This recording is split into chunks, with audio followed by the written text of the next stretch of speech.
Hey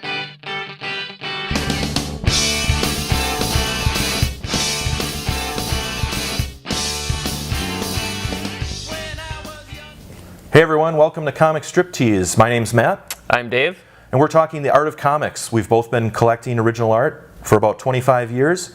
And during this segment, we're going to be talking about the sort of the tips and tricks that we've learned over the years and share them with you. Today we're going to be talking about modern Marvel art, specifically 90s, 2000s.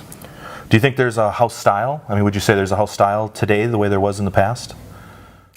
I definitely don't think so. I think it's all over the place. There's different art styles now, which I think is pretty exciting. It gives a lot of opportunity for different artists, and there's so many different styles that people have, whether it's cartoony, realistic. Mm-hmm. Yeah, definitely. You can tell that the editors hire, what type of art that they like or who they like. I totally agree. I think like the X-Men editors versus the Captain America, Winter Soldier type group. Vastly different styles, but they each work, I think, within that subgenre of Marvel. Yeah, I think it's great because there's such a huge difference between, looking at an Iron Fist comic versus an Avengers comic, or like you said, all the different X-Men groups, or all the different X-Men titles all kind of have their own style, and right. A lot of people who read X-Men read a lot of different X-Men, so it works good for everyone, I think. Yeah, I think so too.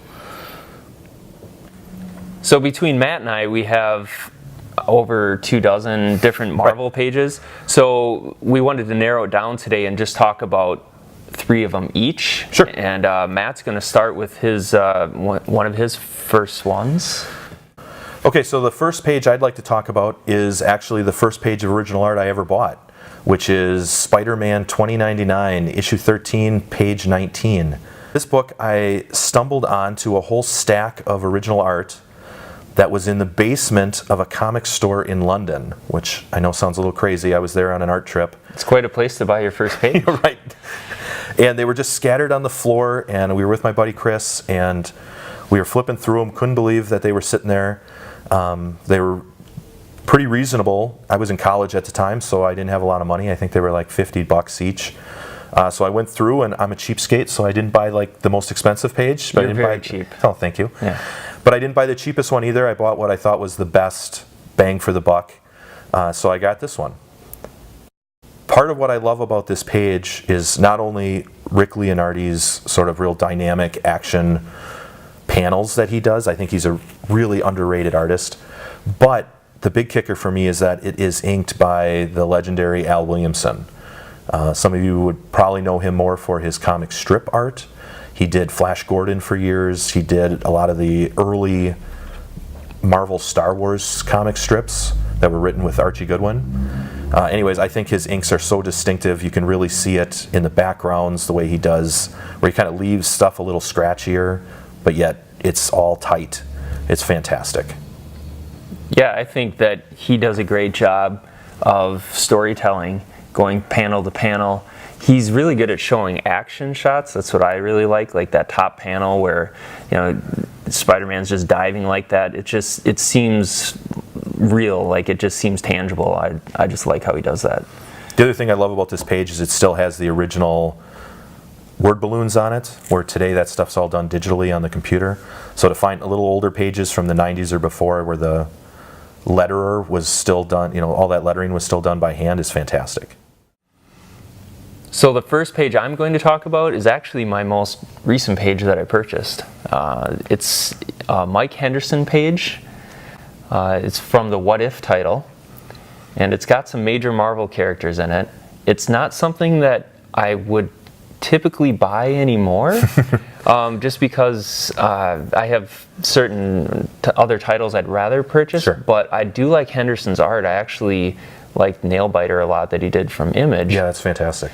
And I met him in Charlotte at the Heroes Con, and he had this huge stack of pages that he was selling on his own, and he just said $80 a piece for any of them in that stack. I couldn't resist. That's a really good price for this art. I think it's fantastic. Yeah, especially for something that just came out recently. I was pretty shocked, and his pages look great, so I just flipped through them all took me a while. Right. Probably a half hour to pick out one, but I think I got a really nice page.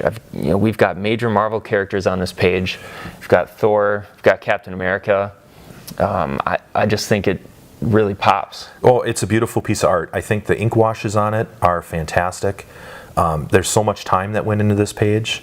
A lot of art, you'll just get the line art and they save a lot of the embellishment for the colorist to do, but he's obviously putting all of these tones in with the ink washes. It's really a fantastic piece. Yeah, I just really like his style. I think it's something. It's like he's not really heavy on the dark inks, but his characters really jump off the page, and I loved it. As soon as I kind of narrowed it down to 3 or 4, it just kind of seemed the obvious choice to me. Oh yeah, great characters, great art, great composition. It's a full page. It's fantastic. All right, so the next page I'd like to talk about is another one from the 90s. This one is John Cassidy's original art for Union Jack, issue 3, page 9. This is a page that I absolutely love for the opposite of what we were talking about earlier in how simple it is. I think that the bold use of black, the minimalist backgrounds, it all really carries the narration of it. From a story, like how I found it, I was at a Chicago con and John Cassidy was there. He was actually sitting at his art rep's booth, and I had a chance to flip through pages. I would have loved to have had a Planetary page because that's when he was doing Planetary. Planetary is the best. Right. I mean, I think that's one of the best books ever made. But those pages were $200 or $300 at the time. And you're cheap. And I'm cheap. So I went to find one of his lesser known books. I shouldn't say lesser known, but went to go look for a book that didn't command the same amount of money. So I found this page. It was under $100. I was able to meet him, buy it right from him, even though it was from the dealer, because Cassidy was at the table. It just added a little extra value to me, and it's still an awesome book. I think Union Jack is a really cool character. He's back in the old Invaders. So I love it. I like that bottom panel with the way that he drew Union Jack, where it's just all ink. I think it's just so cool. And that first panel is just all Cassidy style. I mean, oh yeah, it's so his face, like the way he draws faces and bodies, for sure. He's one of my favorite artists in the last 20 years. Oh, I think so too. And I think what makes him such a great artist is there's a presence to his characters. Like, they feel real, they feel weighted, and there's just a certain energy to them that I just think is unlike any other artist working. I agree. I wish he'd do more stuff. I agree. That's the one problem with him. Obviously, Marvel felt the same way when they got the Star Wars license back and put him on that book right away. I mean, like you said, his characters really come to life. The next page that I chose to talk about today is an Iron Fist page by Mike Perkins. We met him in 2017 at C2E2 in Chicago, and he was one of the nicest, coolest creators I've ever met. He was the coolest guy. He was super personable, real friendly, very modest. So, the composition of this page is beautiful too. There's so much ink on this page. It's just all the blacks. He put so much work into it, and it was just the one I had to have as soon as I saw it. Oh, the action page, the action panel on the bottom with Iron Fist sort of in that heroic pose. It's a low angle. It kind of gives him that power, and he's kind of exploding off the page. I just love it. Yeah, and typically when you get a major Marvel or DC character on a page, or specifically in a bigger panel like that, it's going to cost you. Oh, right. And in this case, it didn't. Yeah, when you find pages, like I bought a page from him that day as well, and my page, I love it just as much, but it doesn't have Iron Fist on it. It's got some of the bad guys on it, which is still really cool, but it made it, $40 less than, say, the page that you got. So sometimes you have to make that decision of, are you buying it for the character, are you buying it for that specific, like that specific set of panels that you love, or that artwork, versus as getting that heroic character pose. Exactly. Yeah, and I really like how he used the whiteout on there, which is a technique a lot of artists use, because they have so much black on there. You use the whiteout to make something else pop off the panel. It's Yeah, great. this page from him is a really good example. You've got the whiteout, you've got ink washes, you've got brushwork, you've got pen work.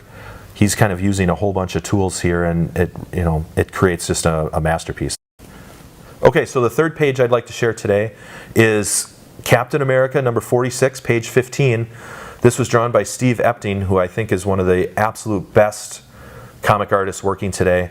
His stuff is so grounded, it feels so real, it feels like you're watching like a noir film.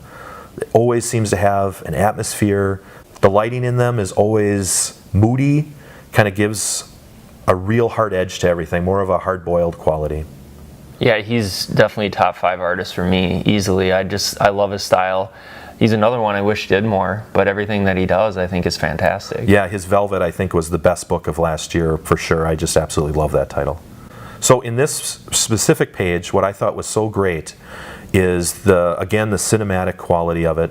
If you are a film fan, there's a technique like Alfred Hitchcock was a big fan of it, is that you started off with a wide shot, that then went to a medium shot, and then that went to a close-up. And I think this page shows it perfectly. You go from a wide shot of the city, you then kick down to a medium shot of the locale within the city, so you know you're down at the docks.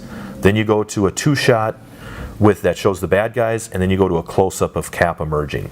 So you have this wonderful sense of space, a sense of scale, and then you can see that the next panel, on probably the next page you're going to turn, is going to be this giant action shot of Cap leaping out of the water. There's just a real...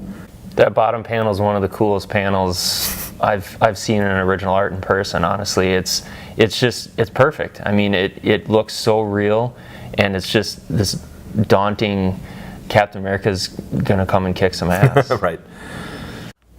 My last page I'm going to talk about today is one that I picked up at C2E2 recently. Yep, last year. From Alan Davis, who is somebody that I've always wanted to meet and get something from. I guess I'm more of a fan of his older stuff, when he was doing Marvel Man, which became Miracle Man. Right. His Captain Britain. Yeah, and Captain Britain were fantastic. Yeah, some of that early X-Men type stuff. Absolutely. So this page definitely stood out to me. I grew up a big Iron Man fan, so I love his rendition of Iron Man. The way that these panels are laid out, you get kind of the different looks from him. Just in the armor, you get that really good Tony Stark face. Alan Davis just draws really clean. Yeah, he is. He's super clean. He's got a nice line. He doesn't get too heavy on the blacks, which I think he does so that the colorists can kind of use their flair. He tends to use the same inker for almost everything. Yes, he does. Who we met there as well. Yep. What's his, Mark Farmer, right? Mark Farmer. Yeah. Who seemed like a real nice guy.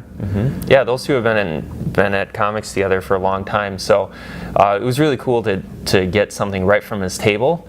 He was pretty quiet, not exactly what I expected. It's interesting meeting the artists at these shows. It gives you a totally different perspective on the type of art they make. And a lot of times you can see some characteristics of the artists, like a lot of times their eyes, like you can kind of see their eyes in their characters that they draw. Absolutely. And sometimes someone who's, real charismatic, their art tends to be a little more explosive or vice versa, but we kind of had the opposite vibe on Alan Davis because he seemed, I don't want to say mousy, but he was a little quiet, He was, yeah. And his wife was sitting right next to him, and he was just so humble and just, happy to do sketches for people. But his art, I think of it as so dynamic. Yes. That it was a little bit of a juxtaposition for me. Right. Yeah, I was happy to get that, check somebody off my list. Oh, for sure. That I've wanted to for a long time for a decent price. Well, and he doesn't come to the States often either. He's an English creator, so to have him here, it kind of felt like we better get something from him, right? So you bought that page. I got a sketch from him. Yep. Captain Britain sketch. So it's just sometimes you just got to seize those opportunities when you have a chance.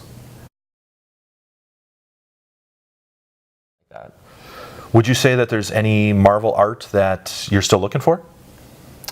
Well, there's always art I'm looking for. It's definitely a slippery slope. Oh yeah. Dangerous habit to get into. Yeah. But yes, I would say Alex Maleev is a big one on my list. Oh yes. I think the Daredevil run that Bendis was writing and then Brubaker took over, Michael Lark's in there too. Yes. Now I have a Michael Lark page, but I don't have a Michael Lark Daredevil page, so I'd love that. And Alex Bellisle too, I have a page of his, but not Daredevil. I'd like to find that for sure. Yeah. But I'm cheap, so I got to find it at the right price and in the right opportunity. It's a theme. Matt's cheap. Hey, but I still get good stuff for the prices, I think. You do. You're a great buyer. So anything else you're looking for, Marvel-wise? Well, like we mentioned, Malieve, some Daredevil stuff. I think you probably wouldn't mind having some old X-Men stuff. I mean, when we started collecting together, that's kind of what you were into, wasn't it? Yeah, I'm not really into the Marvel universe these days. I'm kind of more of an indie collector, but when I first got into comics, it was all about Marvel, you know, the X-Men titles back in the 80s and 90s, and sort of the heyday of that artwork. So I think from a nostalgia standpoint, I'd like to find, you know, some of those old X-Men pages, but I think they're probably cost prohibitive for me right now. But but there's so much of it, there's got to be stuff out there that's at a good price. Yeah, well, I'm sure if anybody will find it, it's you. You know, if there's one other thing I wouldn't mind getting is some other old Iron Man art. Oh yeah, you're a big Iron Man fan. That makes sense. Some old Don Heck or Gene Colan or something, but we're talking some money there. The Colan blow. All right, everyone, that's our discussion on modern Marvel original art from our collection. Hope you got some good information out of it, and we'll see you next time.